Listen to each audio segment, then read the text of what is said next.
Bismillahirrahmanirrahim. Assalamualaikum warahmatullahi wabarakatuh. Waalaikumsalam warahmatullahi wabarakatuh. Selamat datang di podcast Sembarangan ini bersama saya Zufar Atifani Budian, dan ini ada kawan saya yang sebagai mahasiswa Prodi Komunikasi Penyiaran Islam, mahasiswa magister di UIN Sunan Kalijaga. Nah, langsung saja bisa perkenalan dulu, Mas. Oke. Pertama-tama nama saya Afif Basim Syahrul. Sekarang sedang berkuliah di program studi Komunikasi dan Penyiaran Islam UIN Sunan Kalijaga. Itu Cukup. ya. Asal mana? Asal dari Sulawesi Selatan. Kampung saya itu di Sulawesi Selatan, tepatnya di Kabupaten Goa, Sulawesi Selatan. Namun domisili saya itu di Kabupaten Polewali Mandar, Sulawesi Barat. Ya, lumayan jauh sih dari Sulawesi Barat ke Sulawesi Selatan. Ke barat ini mau mencari apa? Kitab suci? Enggak ya? Ke barat, maksudnya ke Pulau Jawa. Ya. Nah, jadi saya datang ke Pulau Jawa ini lain dan tidak bukan itu hanyalah untuk menuntut ilmu. Yang pertama. Masya Allah ketemu. Dan juga ingin mencari suasana baru, suasana yang berbeda dari suasana yang ada di Sulawesi. Mungkin Sulawesi saya sudah merasa bosan ya di sana. Kuliah katam ya di sana. Udah hatam dari Mau cara cari apa lagi? Gitu. cara masyarakatnya berinteraksi dan segala macamnya, saya sudah bosan ya. Iya. Saya sudah bosan. Makanya saya mencari sesuatu baru yang tidak saya alami di Sulawesi Barat atau Sulawesi. Mumpung punya privilege juga kan, Iya. orang tua, Iya. donatur utama kan. Ya. Untuk saat ini ya donatur utama masih orang tua, tapi mungkin 3-4 tahun ke depan mungkin insya Allah saya yang akan menjadi donatur. Ya, Semoga aja. amin. Kita doakan ya. Ya. Lanjut. Mengapa memilih di Jogja dan Prodi KPI? Pertama itu kenapa saya milih di Jogja? Karena di Jogja ini terkenal dengan kota pelajar. Itu yang pertama, kota pelajar. Banyak julukannya selain kota pelajar juga ada. Apalagi tuh? Selain kota pelajar. Lupa saya. Salah satunya juga Banyak, kota bersejarah juga. ya, kawasan bersejarah, kemudian kawasan yang memiliki banyak tempat wisata. Ya, benar. Destinasi wisatanya itu sangat beragam dan banyak. Ya. Kemudian kenapa saya memilih di Jawa? Karena pusat peradaban gitu ya. Ya bisa dibilang pusat pemerintahan dan peradaban yang maju itu berada di barat, berada di Jawa ini dibandingkan di wilayah-wilayah lain di Indonesia seperti Sulawesi, seperti di Papua sana. Nah, di Jawa ini adalah pusat pemerintahan Indonesia, makanya saya memilih di Jawa supaya bagaimana pola pikir saya terbentuk di sini, kemudian maju, pola pikir saya lebih maju dan akses kepada pendidikan itu lebih bisa dijangkau. Berarti di Jogja ini menurut Mas lebih berintelektual, lebih maju. Ya. Juga daripada perkembangan infrastruktur atau pola pikir atau apalah yang berada di timur gitu ya. Ya, betul sekali. Ya, menurut saya seperti itu karena khususnya dari ini pembangunan infrastruktur itu di kawasan timur itu enggak merata, lebih banyak kepada yang di barat. Makanya akses kepada pendidikan, akses kepada pendidikan itu sangat banyak atau bisa ditemui di barat ini, kawasan Jawa ini. Makanya saya lebih memilih ke sini supaya mendapatkan pengalaman yang bagus dan pengalaman yang lebih dibanding di bagian timur Indonesia. Tapi kalau orang-orang di sana itu lebih sering merantau atau gimana? Ya, Cuma sebagian kecil aja yang suka merantau sana sini. ya banyak orang-orang yang orang kawasan timur itu merantau ke Pulau Jawa. Entah itu dia mengenyam pendidikan di sini atau mencari pekerjaan yang layak. Ya, seperti itu. Nah, mungkin tadi kan mengapa memilih di Jogja kan? Mungkin bisa dijelasin apa itu prodi KPI atau Komunikasi Penyiaran Islam itu membahas tentang apa sih? Atau mempelajari tentang apa? Gimana itu? Kalau Menurut Mas aja.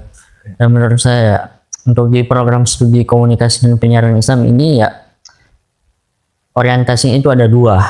Yang pertama itu kepada penyiaran Islam, bagaimana kita melakukan syiar penyiaran, memberikan edukasi kepada masyarakat tentang bagaimana itu Islam, bagaimana praktek-praktek Islam di dalamnya. Kemudian yang kedua itu komunikasi, bagaimana kita mempelajari komunikasi dengan baik, bagaimana cara kita melakukan komunikasi yang baik, interaksi yang baik kepada masyarakat dengan komunikasi, dengan menggunakan komunikasi yang baik dan efektif, sehingga apa yang kita sampaikan kepada masyarakat itu bisa diterima dengan baik. Seperti itu kalau sepengetahuan saya. Berarti kita itu berkomunikasi dengan cara berdakwah dengan cara Islam gitu. Ya. Yang apa sih itu namanya? Kalau dalam Quran Qaulan gitu ya. Ya, kaulan. Ya. Berapa ya? 6 ya gitu. Ya, ada 6. Ya. Qaulan itu berarti intinya kita itu siar agama Islam, berdakwah untuk di media gitu ya, Ya. di penyiaran gitu, media digital. Nah, apa perubahan yang paling relevan kalau kita kan biasanya dakwahnya itu cuma offline gitu ya, nggak di apa ya, di media online, media digital itu sekarang udah banyak sih. Nah itu yang perubahannya apa dari offline ke online gitu? Perubahannya itu kalau zaman dulu ya, kita melakukan penyiaran atau kita mendakwakan Islam itu hanya sebatas ya tatap muka. Nah, dan orang yang kita ajak berdakwah atau dalam KPI itu kita sebutnya sebagai mad'u, orang yang kita lakukan ini dakwah. Ya, mad'unya itu atau audiensnya itu terbatas kalau offline. Nah, seiring berkembangnya zaman, masuknya komunikasi dan penyiaran Islam ini, khususnya di media digital, itu mempermudah para pendakwah, mempermudah para dai untuk melakukan dakwah secara luas, secara inklusif, sehingga banyak masyarakat yang bisa dijangkau, banyak audiens, banyak mad'u yang bisa kita jangkau dengan menggunakan digital, karena masyarakat Indonesia itu bisa mengakses kapanpun dan dimanapun mereka berada dakwah-dakwah yang kita lakukan di media sosial. Jadi ada perubahan yang sangat signifikan yang terjadi dari awalnya dakwah secara offline, dalam hal ini belum masuknya digital atau media-media digital, kemudian perubahan itu terjadi masuknya media digital di Indonesia, sehingga mempermudah para dai melakukan share Islam kepada masyarakat Indonesia. Nah, itu kan ada tantangannya gitu. Misal kalau kita dakwahnya secara mentah, secara raw itu, misal kayak banyak yang kasus-kasus yang dahulu seperti drama UAS itu yang izin kafir di patung gitu. Nah, itu cara menyikapinya gimana? Nah, kan kalau di Islam itu patung itu emang tempatnya jin kafir, tapi setelah terus diasosiasikan dengan patung Khalid. Nah itu gimana ya biar penyampaiannya relevan dengan masyarakat luas itu gimana, inklusif itu. Nah, Oke.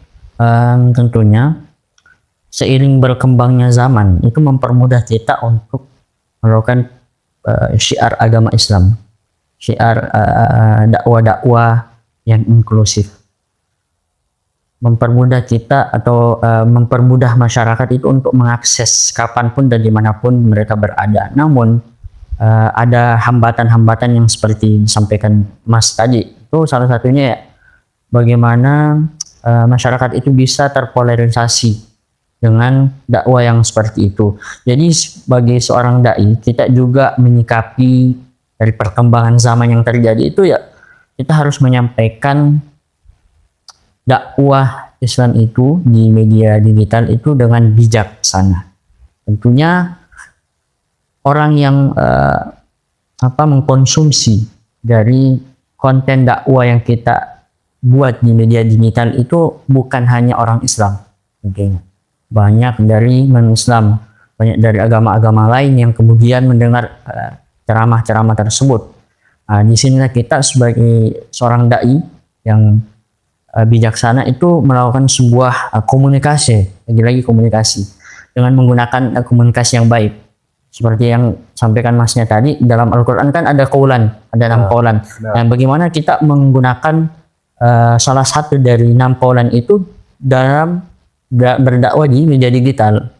Kaulan-kaulan itu kayak kaulan layyinan, perkataan yang lemah lembut, kaulan kariman, perkataan yang baik. Nah, mulia. Ya, yang mulia, ya betul. Kaulan kariman itu kata mulia. Nah, ketika kita sudah berdakwah di media digital itu beda dengan ketika kita berdakwah di secara offline. Iya. Nggak boleh mentah gitu ya. Ya, nggak boleh mentah. Kita saring biar halus lah. Ya. Karena yang mengkonsumsinya itu banyak, beragam, dari latar belakang agama yang berbeda-beda. Ya, biar nggak salah paham. Biar nggak salah paham. Kita menggunakan diksi kata yang lebih halus supaya Betul. masyarakat yang mengkonsumsi dakwah yang kita sampaikan di media digital itu bisa menerima dengan legowo dan hati yang baik. Seperti itu. Jadi menggunakan pendekatan-pendekatan atau dakwah yang menggunakan diksi kata yang perhalus seperti itu. Ternyata gitu ya jawabannya. Nah ini sorry pertanyaannya terlalu niche. Ya, nggak apa-apa. Nggak terlalu khusus, malah nggak ke umum ke KPI. Nah ini lanjut yang KPI. Kira-kira matkul yang dipelajari itu apa aja yang intinya? Intinya itu di KPI itu ya kita belajar bagaimana berkomunikasi, ya bagaimana berkomunikasi dengan baik, entah itu secara offline maupun online. Adapun beberapa mata kuliah yang kita pelajari di KPI itu ya seperti metodologi penulisan, metodologi penelitian. Kemudian ada juga manajemen komunikasi seperti itu. Kemudian pokoknya secara garis besar yang dipelajari di KPI itu ya tentang komunikasi dan komunikasi yang berlandaskan Islam. Seperti itu. Jadi beda dengan prodi ilmu komunikasi yang dipelajari di situ hanya ilmu komunikasi yang murni, tapi di KPI itu ya ilmu komunikasi yang berbasis agama, berbasis Islam, seperti itu. Nah, jadi tapi ada nggak yang misalnya Masnya expect mempelajari ini ya ternyata bukan gitu, ada nggak? Pas awal masuk atau apa gimana? Di awal masuk itu ya ekspektasinya itu bagaimana gitu? Menurut saya ini adalah program studi yang luar biasa sih kalau menurut saya. Luar biasa. Ya luar biasa sih, karena dia itu menggabungkan antara agama dan dunia. Ya.